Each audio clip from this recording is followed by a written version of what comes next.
Inumpisahan ng dinggin ng Justice Department ang plunder complaint laban kina dating DPWH Secretary Manuel Bonoan, pero no-show diyan ang kanyang co-respondents na sina Jinggoy Estrada at Bong Revilla.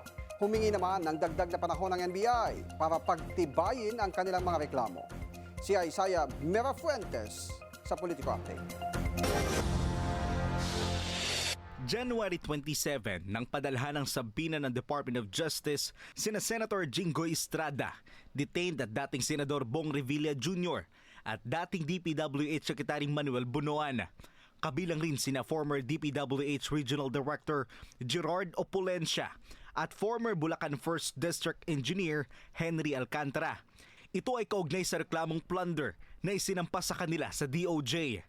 Ngayon, ang unang araw ng kanilang preliminary investigation kaugnay sa reklamo. Pero ang nagtungo lamang sa DOJ kanina ay tanging sina former DPWH Secretary Manuel Bonoan at former DPWH official Henry Alcantara. Tanging ang mga counsel lamang ni Senator Estrada at former Senator Revilla ang nagpunta. Pero ayon kay DOJ spokesperson Polo Martinez, wala raw itong problema. Hindi po dumating si Senator Jinggoy and Senator Bong Revilla because this day specifically was for the receipt merely of the complaints and the documents filed by the complainant NBI. So tinanggap lang po nila yung complaint and yung mga additional documents by the NBI, and this was done through their counsel, so they did not have to appear. Humingi naman ang National Bureau of Investigation sa DOJ ng dagdag na panahon para pagtibayin ang kanilang mga reklamo, at ito naman ay pinaburan ng DOJ. Sa February 12, nakatakda ang susunod na preliminary investigation para sa mga inirereklamo.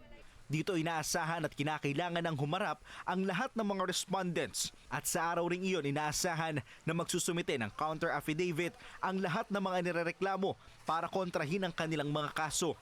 Samantala, ang kasong plunder ay non-bailable o walang kaukulang piyansa, at si Revilla ay akusado sa kasong malversation na wala ring piyansa. Maliban sa kanila, namataan rin sa DOJ ngayong araw sina former Bulacan 1st District Assistant Engineer Bryce Hernandez at JP Mendoza. Bryce Hernandez and JP Mendoza were here earlier for separate cases of tax evasion filed by the Bureau of Internal Revenue. So hiwalay pa po dun sa plunder cases. Let's take note that magkaiba po yung kaso and iba po yung timeline ng mga kaso na yun for tax evasion. Samantala, dumating rin kanina ang may-ari ng Sims Construction Company na si Sally Santos. Paliwanag ng DOJ, kabilang sa mga obligasyon ni Santos bilang state witness ay magtungo sa DOJ para sa mga investigasyon. Para sa Politico Nightly, Isaiah Mirafuentes, Abante. Magbalik muna ng bilyones na ninakaw niya. Yan ang kondisyon ni Ombudsman Jesus Crispin Remulla kay dating Ako Bicol Party List Representative Zaldico. Kaugnay yan sa kahandaan ng kongresista na makipag-usap sa pamahalaan. Ang detalye sa Politico Update ni Joan Manalo.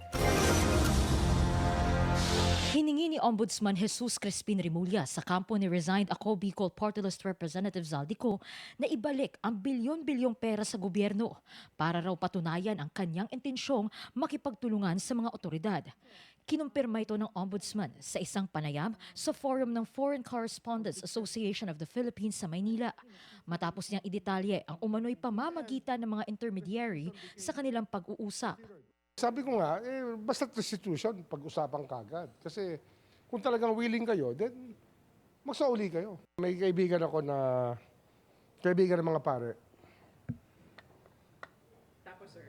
At meron daw kaibigan si Zaldico na pare na kasama sa kakausapin namin.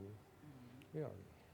Tapos, sir, you asked for... Kasi nanggaling daw si Zaldico sa seminaryo nung araw.